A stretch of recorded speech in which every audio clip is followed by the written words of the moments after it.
నాన్న వెంటే సర్కార్ బడికి పనిచేసే పాఠశాలలోనే పిల్లల్ని చదివిస్తున్న ఉపాధ్యాయులు ఇతరులకు ఆదర్శంగా పలువురు గురువుల పంత. సూపర్ మంచి పని. ప్రైవేట్ పాఠశాల ప్రభావంతో నిన్న ఒకటి చూసిరో లేదో, నిన్న మొత్తం తండాలకు ప్రైవేట్ స్కూళ్ళ బస్సులను కూడా రానిస్తలేరు, బహిష్కరించేస్తున్నారు. ఇగో గవర్నమెంట్ స్కూల్లోనే చదివించాలని చెప్పి, అసలు మా ఊర్లకే రావద్దు ప్రైవేట్ బడులు అని చెప్పి ఎక్కడికక్కడ గ్రామాలలో ప్రైవేట్ స్కూళ్ళను రానియట్లేదు, గవర్నమెంట్ స్కూళ్ళలోనే చేర్పిస్తామన్న. గవర్నమెంట్ స్కూళ్ళలో అడ్మిషన్లు విపరీతంగా పెరుగుతూ ఉన్నాయి. సౌకర్యాలకు కూడా ప్రభుత్వం ఈసారి ఏర్పాటు చేసింది కాబట్టి ప్రభుత్వ ఉపాధ్యాయులారా, ప్రభుత్వ అధికారులారా, తర్వాత ప్రజాప్రతినిధులారా అందరూ తమ పిల్లల్ని ప్రభుత్వ పాఠశాలలకు పంపించండి.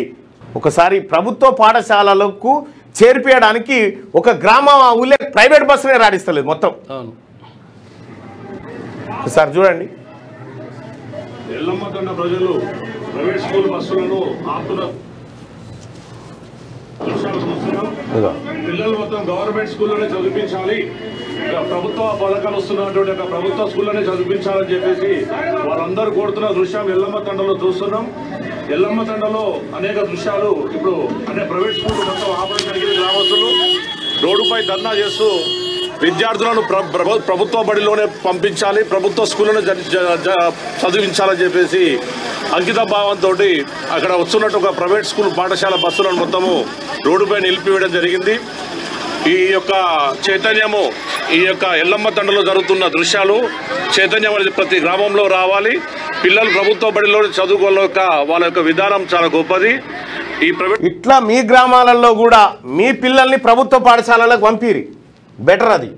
రైట్గా ప్రైవేట్ పాఠశాలల ప్రభావంతో సర్కారు బడులకు విద్యార్థులు అంతంత మాత్రంగా వస్తున్న రోజులు ఇవి. చిన్న చిన్న పల్లెల్లోనూ కాన్వెంట్ల హవా నడుస్తోంది. ప్రభుత్వం ఏటా వేల కోట్ల రూపాయలు వెచ్చిస్తున్నా ప్రభుత్వ పాఠశాలలకు పిల్లల్ని రప్పించేందుకు కొన్నేళ్లుగా అటు సర్కారు ఇటు ఉపాధ్యాయులు కృషి చేస్తున్నారు. తాము పనిచేసే బడుల్లో తమ పిల్లల్ని చదివించకపోతే మిగిలిన పిల్లలు ఎందుకు వస్తారన్న ఉద్దేశంతో కొందరు ఉపాధ్యాయులు చొరవ చూపారు. పరిస్థితిని బట్టి తాము పనిచేసే బడిలోనో లేక పక్కనే ఉన్న మరో ప్రభుత్వ పాఠశాలలోనో తమ పిల్లల్ని చేర్పించి ఇతరులకు ఆదర్శంగా నిలుస్తూ ఉన్నారు. ఈ టీచర్లందరికీ హ్యాట్సప్.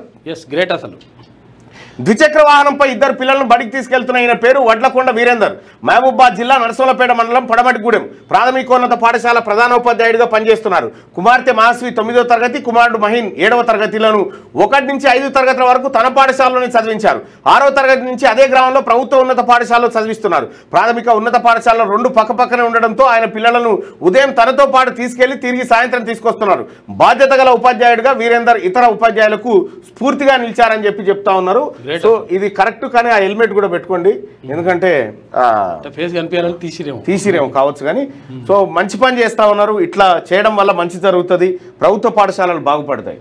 6వ తరగతి నుండి 10వ తరగతి విద్యార్థులకు గొప్ప అవకాశం. ఏపీ, తెలంగాణ మరియు సిబిఎస్ఈ విద్యార్థులకు ఎలాంటి అడ్మిషన్ ఫీజు లేకుండా సంవత్సరానికి కేవలం 1000 రూపాయలకే ఐఐటీ స్టాండర్డ్స్ తో ఆన్లైన్ ట్యూషన్స్ చెప్పబడును. 15 ఏళ్ల సుదీర్ఘ అనుభవం గల ఫ్యాకల్టీతో క్లాసులు నిర్వహించబడును. ఇప్పుడే ప్లే స్టోర్ నుండి ధర్మవాహిని యాప్ ని డౌన్లోడ్ చేసుకోండి. వివరాలకు సంప్రదించండి 7893051526. లేటెస్ట్ న్యూస్ తెలుగు మరియు ఇంగ్లీష్ అప్డేట్స్ కోసం ఇప్పుడే క్యూన్యూస్ అఫీషియల్ యాప్ ని ప్లే స్టోర్ నుండి డౌన్లోడ్ చేసుకోండి. సరికొత్త సమాచారాల కోసం క్యూన్యూస్ వెబ్సైట్ ని ఫాలో అవ్వండి. ఛానల్లో ప్రాంతీయ, జాతీయ, అంతర్జాతీయ వార్తలు వీక్షించండి. లైక్ చేయండి.